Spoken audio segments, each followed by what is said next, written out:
құлақта тұр әлі үнім.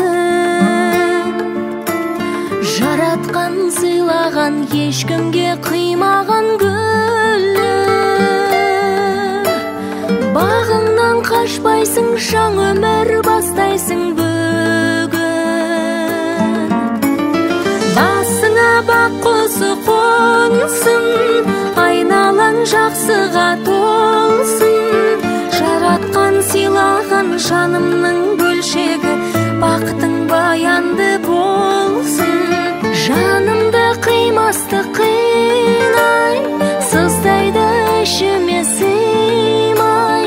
Қош енді қош аман жар болсын жасаған, қолымды бұлғаймын қи